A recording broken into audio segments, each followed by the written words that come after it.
Buen día, licenciado. Un cordial saludo. Nuestro grupo está integrado por Cosme Alvarado, Oneida Martínez, Miguel Galvez, eh, Jacqueline Teleguario, Salomé Araki. Y a continuación presentaremos el caso número 2. En seguimiento al caso del ingeniero Espina, tenemos la primera interrogante, que es en relación a cómo fue convenido el contrato en cuanto al plazo.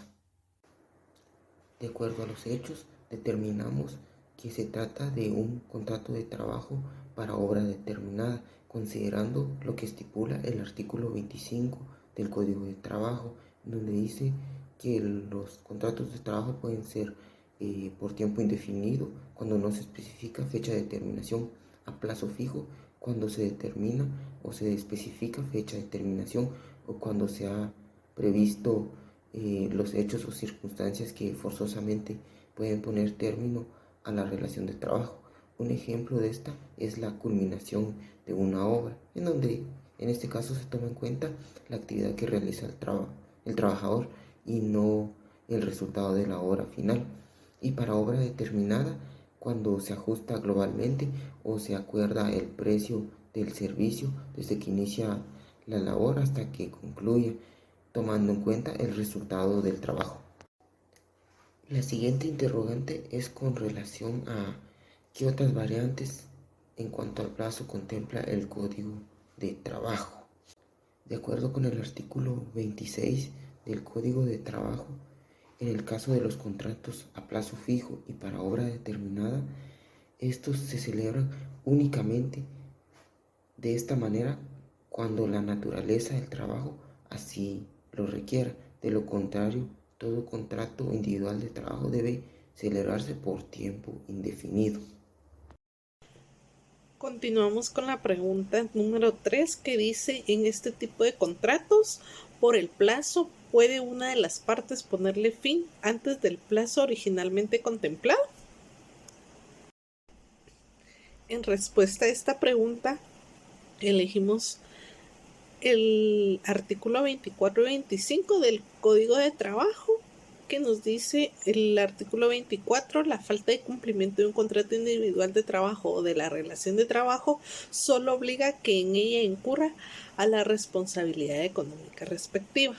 Entonces, en este caso, en este tipo de contratos por plazos, sí puede una de las partes ponerle fin antes del plazo originalmente contemplado, pero deben de existirá una sanción económica para aquella parte que incumpla el contrato. Estas sanciones se estipularán dentro del contrato. Gracias.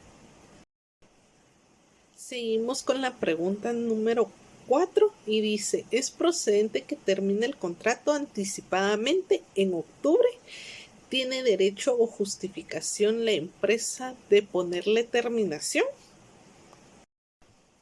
Y en respuesta a esta pregunta, elegimos el artículo 19 del Código de Trabajo, donde indica que el trabajo individual existe y se perfecciona únicamente bastando que se inicie la relación de trabajo, que es el hecho mismo de la prestación de los servicios o de la ejecución de la obra en las condiciones que determina el artículo precedente. En este caso, la empresa sí tiene justificación de poder y tiene derecho de poder ponerle fin al trabajo, pero existirán sanciones dentro del contrato, por lo cual deben de cumplirse, ¿verdad?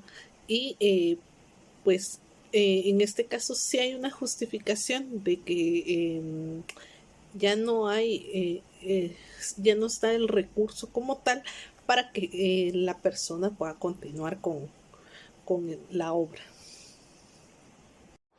Para continuar con el caso, daremos respuesta a la siguiente pregunta. ¿Qué dice la ley respecto a la fuerza mayor? ¿Código Civil? Dentro del Código Civil, en el artículo 1426 nos establece que el deudor no es responsable de la falta de cumplimiento de la obligación por caso fortuito o fuerza mayor. Esto quiere decir que la empresa no será responsable por todos aquellos daños y perjuicios que ocasionen al trabajador por el incumplimiento del contrato. Sin embargo, en el artículo 85 del Código de Trabajo nos establece la fuerza mayor, el caso fortuito, la insolvencia y la quiebra de una empresa, y nos establece que esta no será responsabilidad del trabajador y por lo tanto sí tendrá derecho a reclamar lo que son las prestaciones y indemnizaciones de ley. En el presente caso, ¿tiene la empresa que pagar la indemnización conforme al artículo 82 del Código de Trabajo? Antes de analizar el artículo 82, nos referiremos al artículo 24, el cual nos establece que la falta de cumplimiento del contrato individual ocasiona una responsabilidad económica, por lo cual queda obligado quien incurra en ello a pagar las prestaciones que determina este código. Y dentro del artículo 82 claramente nos establece que si el contrato de trabajo por tiempo indefinido concluye una vez transcurrido el periodo de prueba, por razones de despido injustificado, el patrono debe pagar a este una indemnización. Por lo tanto, de acuerdo al artículo 82, sí procede a pagar una indemnización. También dentro del artículo 85 nos establece que por fuerza mayor o insolvencia, el trabajador no será responsable, por lo tanto, sí tendrá derecho a reclamar las prestaciones e indemnizaciones de ley. También es adecuado analizar el artículo 77 debido a las inconsistencias de los trabajos realizados por el ingeniero, por lo cual la empresa puede hacer uso de este artículo, que son las causas que facultan al patrono para dar por terminado sin responsabilidad de su parte, cuando haya celebrado contrato, en este caso con el ingeniero, y él pretenda tener cualidades y condiciones que no las posee y al momento de ejecutarlas claramente se ve su incapacidad. Buen día, estimado licenciado. Mi nombre es Jacqueline Teleguario. Continuamos con la resolución del caso número 2. La pregunta dice de la siguiente forma.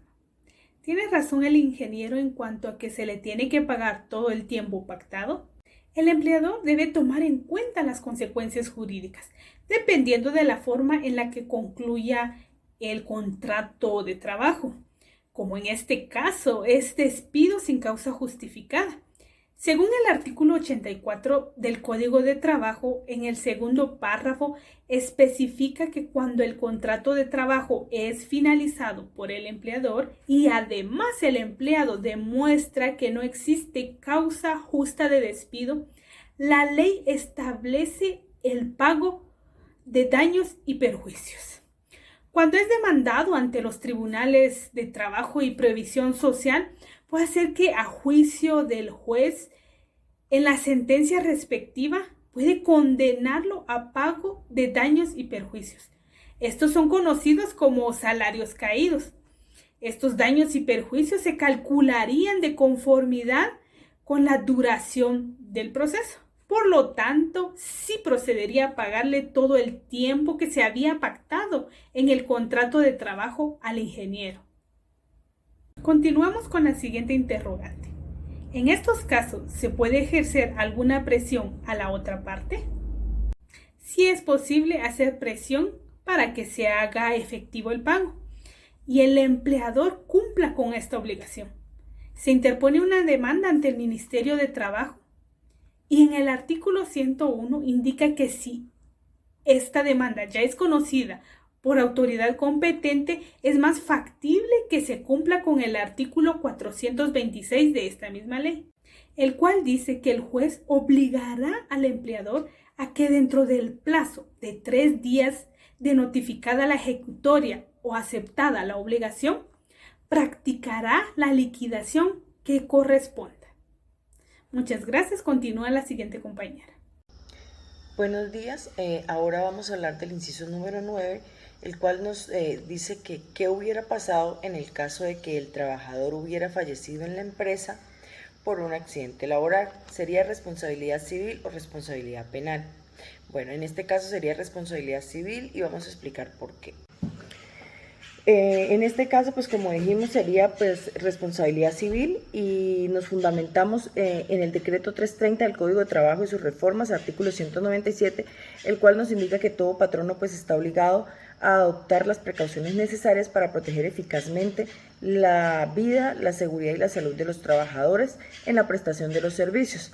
Este mismo artículo pues también nos indica que debe adoptar las medidas necesarias, que debe mantener en buen estado y de conservación y el funcionamiento y el uso de estas, y que estas deben estar sujetas pues a inspecciones y mantenimientos permanentes.